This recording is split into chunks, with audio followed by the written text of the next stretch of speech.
उत्तर प्रदेश में ग्राम पंचायत में प्रधानी के चुनाव अगले वर्ष अप्रैल मई में होने की संभावना है, जिसमें परिसीमन का कार्य लगभग पूरा हो गया है। और समाज में जो मेन चर्चा है कि प्रधानी पद का आरक्षण किसमें होगा और जो प्रधान के नए नए दावेदार आने लगे हैं। इसमें सबसे इम्पोर्टेंट बात है, जो भी प्रधान का चुनाव लड़ने के इच्छुक हैं उनका वोटर लिस्ट में नाम होना चाहिए। साथ के साथ जो आरक्षण की स्थिति है वो चुनाव से लगभग 15 दिन पहले ही पता पड़ पाएगी, 20 दिन पहले पता पड़ पाएगी। बाकी तो सब अफवाह उड़ती रहेंगी। पर मोटा मोटी आरक्षण के बारे में स्थिति ये निकल के आएगी, जो ग्राम पंचायत इस बार पिछड़ी जाति के लिए रिजर्व है वो इस बार अगली बार पिछड़ी जाति के लिए रिजर्व नहीं होगी। जो ग्राम पंचायत इस बार अनुसूचित जाति के लिए रिजर्व है वो अनुसूचित जाति के लिए रिजर्व नहीं होगी। जो ग्राम पंचायत इस बार जनरल कैटेगरी में है, अनारक्षित है, वो अगली बार भी अनारक्षित हो सकती है।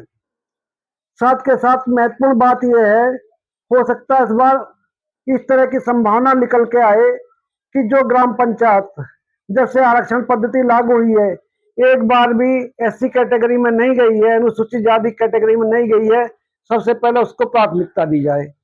या कोई ग्राम पंचायत अभी तक पिछड़ी जाति में एक बार भी उसका निर्धारित आरक्षण नहीं हुआ, उसका आरक्षण पिछड़ी जाति में हो सकता है। और ये आरक्षण का जो जीओ आता है चुनाव से लगभग 1 महीने पहले आता है और जिला पंचायत राज अधिकारी के निर्देशन में एडीओ पंचायत इसका निर्धारण करते हैं आरक्षण कैसे होगा। और ये फिर जिलाधिकारी स्तर से इसकी संस्तुति होती है। आरक्षण पूर्णतः पारदर्शी होता है, नियमों के आधार पर होता है। और इस बार जो ग्राम पंचायतों का डाटा है वो कंप्यूटर पर इंटरनेट पर कलेक्ट किया जा रहा है, तो इसमें जो ऑनलाइन व्यवस्था की काफी बड़ी भूमिका होगी। जो भी आरक्षण होगा नियमों से होगा और जनता के लिए पारदर्शी होगा। और अक्सर ये भ्रम की स्थिति होती है, समाज में कहते हैं कि आरक्षण बदलवा लिया जाता है, ये सब अफवाह होती है, ऐसा कुछ नहीं होता है। निश्चित रूप से बीच में कुछ लोग इस तरह प्रकार की घटनाएं अंजाम करने की कोशिश करते हैं, परंतु वो ऑफिस के बाहर ही अगर बातों में करते हैं, जबकि इसका कोई भी शासन प्रशासन से कोई लेना देना नहीं होता है। अब तो आदमी अनुमान के तौर पर मेरी बातों के आधार पर अनुमान लगा सकते हैं। और जो आरक्षण की प्रक्रिया है वो चक्रानुक्रम में होती है, और तो इस हिसाब से आप आरक्षण का अनुमान लगा सकते हैं। जैसे जीओ आएगा और तो हम बराबर इस बारे में आपको अवगत कराते रहेंगे।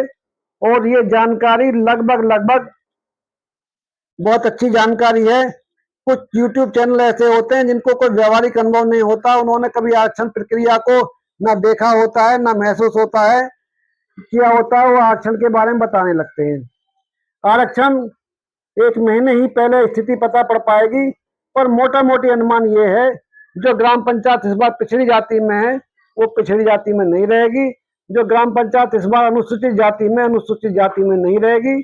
और गांव के हिसाब से चक्रानुक्रम के हिसाब से और जो समझदार आदमी थोड़ा बहुत अनुमान लगा सकते हैं, अफवाहों पर ध्यान ना दें और सटीक जानकारी आपके चुनाव के 1 महीने पहले मिल जाएगी। बहुत बहुत धन्यवाद।